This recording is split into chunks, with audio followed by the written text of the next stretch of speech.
Hi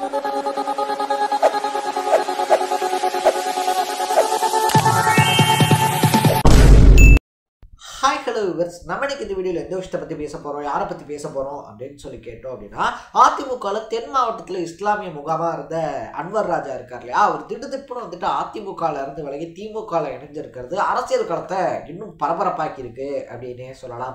ஆல்ரெடியே வந்துட்டு பார்த்தோம் அப்படின்னா 2026 அரசியல் களம் அப்படின்றது இருக்கு இல்லையா, அது பத்தி எரிஞ்சுக்கிட்டு இருக்கு அப்படின்னு தான் சொல்லணும். ஒரு பக்கத்துல திமுக, இன்னொரு பக்கத்துல அதிமுக, தாவேகா, நாத்தாக்கா அப்படின்னு சொல்லிட்டு ஒவ்வொரு கட்சியுமே வந்துட்டு 2026ல என்ன பண்ண போறோம் அப்படின்னு சொல்லிட்டு தெரியாம பார்த்தோம் அப்படின்னா இந்த அரசியல் களம் அப்படின்றது இருக்கு இல்லையா, அதுல பல விவாதங்களை உட்கட்சிக்குள்ளேயே நடத்திக்கிட்டு இருக்காங்க. 2026 எப்படியாவது பிடிச்சே ஆகணும் அப்படின்னு சொல்லிட்டு உழைச்சிக்கிட்டு இருக்காங்க அப்படின்னே சொல்லலாம். ஒவ்வொரு எலெக்ஷனுக்கு முன்னாடியுமே வந்துட்டு பார்த்தோம் அப்படின்னா பல கட்சி மாறுதல்கள் அப்படின்றது இருக்கு இல்லையா, கட்சியினுடைய மூத்த சீனியர்களா இருந்தாலும் சரி, முன்னாள் அமைச்சர்களா இருந்தாலும் சரி, அவங்க வந்துட்டு கட்சி மாறுறது அப்படின்றது சர்வ சாதாரணமா நடக்கக்கூடிய ஒரு விஷயம் தான் அப்படின்னே சொல்லலாம். பட் இப்போ வந்துட்டு அன்வர் ராஜா மாறி இருக்கிறது அப்படின்றது ஏன் பேசுபொருள் ஆயிருக்கு அப்படின்னு சொல்லி கேட்டோம்னா, இது அதிமுக அழிவினுடைய ஆரம்ப புள்ளி அப்படின்னு சொல்றாங்க. அதிமுகவினுடைய ஒருங்கிணைப்பாளராக இருக்க இபிஎஸ் இருக்கார் இல்லையா, அவர் கூட அன்வர் ராஜாக்கு மட்டும் கிடையாது, 7 முன்னாள் அமைச்சர்களுக்கும் இன்னும் கருத்து முரண்பாடு அப்படின்றது இருந்துகிட்டு இருக்கு அப்படின்னு சொல்லப்படுது. ஸோ அந்த 7 பேருமே பார்த்தோம் அப்படின்னா பாஜகவோட கூட்டணி வச்சது அப்படின்றத விரும்பல.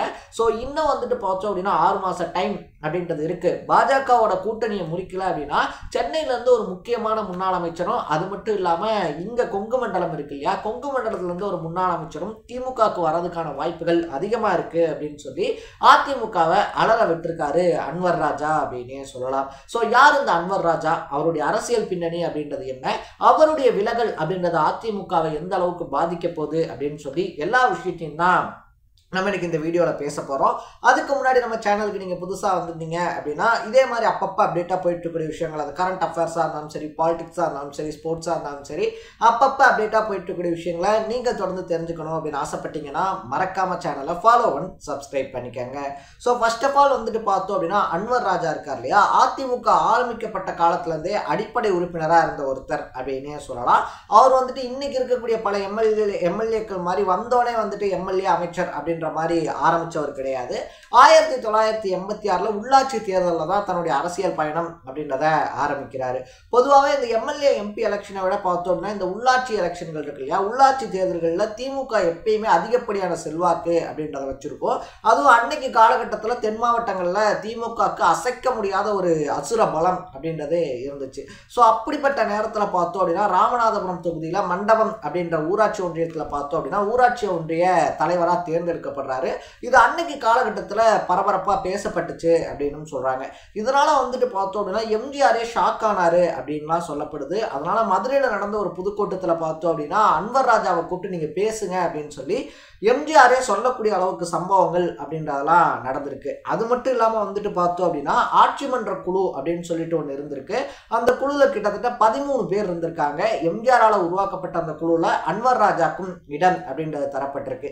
அந்த குழுல இருந்து இன்னும் முக்கியமான ஒரு உறுப்பினர் யாரு அப்படின்னு சொல்லி கேட்டோம் அப்படின்னா முன்னாள் முதலமைச்சர் ஜெயலலிதா அப்படின்னே சொல்லலாம். ஸோ அந்த குழுல இருந்த ஜெயலலிதாக்கும் அன்வர் ராஜா இருக்கார் இல்லையா, அவங்க 2 பேருக்கும் தான் பார்த்தோம் அப்படின்னா இந்த அமைச்சர் பதவி அப்படின்றது தரப்படல. மற்ற எல்லாருக்குமே அன்னைக்கு காலகட்டத்தில் அமைச்சர்களாக இருந்திருக்காங்க. அதுக்கப்புறமா அவர் வந்துட்டு 1986ல் உள்ளாட்சி தேர்தல் அப்படின்றத ஜெயிக்கிறாரு. 1989 இந்த ஜா அணி ஜே அணி அப்படின்ற பிரச்சனை இருக்கு இல்லையா, அது உருவாகுது. அன்வர் ராஜா வந்துட்டு பார்த்தோம் அப்படின்னா ஜா அணி பக்கம் போறாரு. அதாவது ஜானகி அணி சார்பாக போயிட்டு தேர்தலில் போட்டிடுறாரு, தோத்து போறாரு. பட் அதுக்கப்புறமா மறுபடியும் வந்துட்டு பார்த்தோம் அப்படின்னா ஜெயலலிதா இருக்காங்க இல்லையா, அவங்க தலைமையில கட்சி ஒன்னானதுக்கு அப்புறமா மறுபடியும் இந்த பக்கம் வராரு.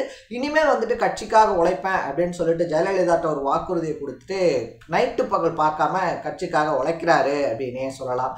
ஸோ இதுக்கப்புறமா தான் பார்த்தோம் அப்படின்னா அன்வர் ராஜானுடைய ஆக்டிவிட்டீஸ் அப்படின்றது இருக்கு இல்லையா, அது கொஞ்சம் கொஞ்சமா ஜெயலலிதா அவர்களையும் இம்ப்ரெஸ் பண்ணுது. இதனால 2001 எலெக்ஷன்ல ராமநாதபுரம் தொகுதியில எம்எல்ஏவா தேர்ந்தெடுக்கப்படுறாரு அப்படின்னு சொல்லலாம். எம்எல்ஏவா தேர்ந்தெடுக்கப்பட்டதோட மட்டும் இல்லாம பார்த்தோம் அப்படின்னா அவருக்கு தொழில்துறை அமைச்சர் பதவி அப்படின்றதும் கொடுத்து அழகு பார்க்கப்படுது. அதையும் ரொம்பவே திறம்பட பண்ணாரு அப்படின்னு சொல்லலாம். இதை தாண்டி 2014ல பார்த்தோம் அப்படின்னா எம்பியா ஒரு வாய்ப்பு அப்படின்றதும் ஜெயலலிதா இருக்காங்க இல்லையா, அவங்களால கொடுக்கப்படுது. இதுக்கப்புறமா ஜெயலலிதாவுடைய மறைவு அப்படின்றது நடந்து வந்ததுக்கு அப்புறமா பார்த்தோம் அப்படின்னா மறுபடியும் கட்சி ரெண்டா பெரியது, ஓபிஎஸ் இபிஎஸ் அப்படின்லாம் சொல்லிட்டு அப்ப அன்வர் ராஜா வந்துட்டு பார்த்தோம் அப்படின்னா கட்சிக்கு ஒரே தலைமை அப்படின்றது வேணும். அது மட்டும் இல்லாம சசிகலா இருக்காங்க இல்லையா, சசிகலாவை மறுபடியும் கட்சிக்குள்ள கொண்டு வரணும் அப்படின்ற மாதிரி பல விஷயங்கள் அப்படின்றத தொடர்ந்து வற்புறுத்துறாரு. அது மட்டும் இல்லாம பார்த்தோம் அப்படின்னா 2021 வந்துட்டு பாஜக இருக்கு இல்லையா, பாஜகவோட அதிமுக அப்படின்றது கூட்டணி வச்சதுக்கு கடுமையான எதிர்ப்பு அப்படின்றத வந்துட்டு தெரியப்படுத்துறாரு. இதனால அவருக்கு சீட்டும் வழங்கப்படலை, அது மட்டும் இல்லாம கட்சியில இருந்தும் விலக்கப்படுறாரு அப்படின்னு சொல்லலாம். மறுபடியும் 2023 கட்சியில இணையறாரு. இப்ப மறுபடியும் பாஜகவோட வந்துட்டு கூட்டணி அப்படின்றத அதிமுக அறிவிச்சதுக்கு அப்புறமா அதை முழுக்க முழுக்க அன்வர் ராஜா எதிர்த்தாரு அப்படின்னு சொல்லலாம்.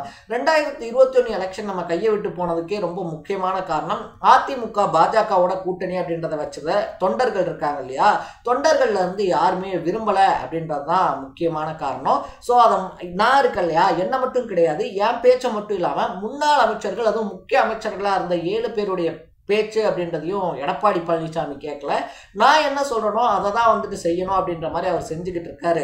பாஜக இருக்கு இல்லையா, பாஜகவும் அதிமுகவும் கூட்டணி வச்சு ஆட்சி அப்படின்றத அமைச்சு எடப்பாடி பழனிசாமி முதலமைச்சரே ஆனாலும் அடுத்த 10வது நாள் வந்துட்டு பாஜக முதலமைச்சரா இருக்க பழனிசாமி இருக்காரு இல்லையா, அவரை கீழே இறக்கிட்டு பாஜகவை சேர்ந்த ஒருத்தரை கண்டிப்பா முதலமைச்சரா மாத்தும். பாஜகவை பொறுத்த வரைக்குமே தமிழ்நாட்டில் ஆட்சியை பிடிக்கணும் அப்படின்றது அவங்க எண்ணம் கிடையாது, அதிமுகவை ஒழிக்கணும் அப்படின்றது தான் அவங்க எண்ணம். அதை எடப்பாடி பழனிசாமி புரிஞ்சுக்கல அப்படின்னு சொல்லிட்டு அடுத்தடுத்த குற்றச்சாட்டுகள் அப்படின்றத முன் வச்சிருக்காப்ல அப்படின்னு சொல்லலாம்.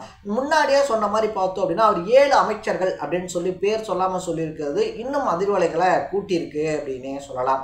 ஓப்பனாவே சொன்னோம் அப்படின்னா சிவி சண்முகம், ஜெயக்குமார், செங்கோட்டையன் இவங்கெல்லாம் இருக்காங்க இல்லையா, சோ இவங்கெல்லாம் வந்துட்டு பார்த்தோம் அப்படின்னா பாஜக வந்துட்டு அதிமுகவோட கூட்டணி அப்படின்றத வச்சதை பெருசா ரசிக்கல அப்படின்னு வந்துட்டு சொல்லப்படுது. அதுலயும் ஜெயக்குமார், சிவி சண்முகம் இவங்கெல்லாம் வந்துட்டு லாஸ்ட் டைம் தோத்தப்பே ஓப்பனா என்ன சொல்லியிருந்தாங்க அப்படின்னா பாஜகவோட கூட்டணி வச்சதாங்க நாங்க தோத்ததுக்கு காரணம், சோ அவங்களோட கூட்டணி அப்படின்றது வைக்கிறனாலே நாங்க ஈஸியா வின் பண்ணிருப்போம் அப்படின்னு சொல்லிட்டு ஓப்பனாவே ஸ்டேட்மெண்ட் அப்படின்றத கொடுத்திருந்தாங்க. சோ முன்னாள் அமைச்சர்கள் உட்பட யார் பேச்சையுமே கேட்காம எடப்பாடி பழனிசாமி தன்னிச்சையா செயல்படுறது அப்படின்றது கட்சியினுடைய அழிவுக்கு வழிவகுக்கும் அப்படின்னு சொல்றாங்க. அந்த அழிவினுடைய ஆரம்ப புள்ளி, தொடக்க புள்ளி தான் அன்வர் ராஜாவினுடைய இந்த விலகல் அப்படின்னும் பேசப்படுது. சோ நீங்க இந்த விஷயத்தை எப்படி பாக்குறீங்க? அன்வர் ராஜாவினுடைய விலகல் அப்படின்றது சரியா தப்பா? அதை தாண்டி வந்துட்டு அந்த 7 முக்கிய அமைச்சர்கள் யாரா இருக்கும், உங்களுடைய பாயிண்ட் ஆஃப் வியூல வந்து என்ன தோணுது அப்படின்றத கமெண்ட்ல போட்டு இதே மாதிரி அப்பப்ப அப்டேட்டா போயிட்டு இருக்கிற விஷயங்கள், அது கரண்ட் அஃபேர்ஸா இருந்தாலும் சரி, பாலிடிக்ஸா இருந்தாலும் சரி, ஸ்போர்ட்ஸா இருந்தாலும் சரி, அப்பப்ப அப்டேட்டா போயிட்டு இருக்கிற விஷயங்களை நீங்க தொடர்ந்து தெரிஞ்சுக்கணும் அப்படின்னு ஆசைப்பட்டீங்கன்னா மறக்காம சேனலை ஃபாலோ அண்ட் சப்ஸ்கிரைப் பண்ணிக்கோங்க. நாளைக்கு இதே மாதிரி இன்னொரு இன்ட்ரெஸ்டிங்கான வீடியோட சந்திக்கலாம். தரேன். Bye by.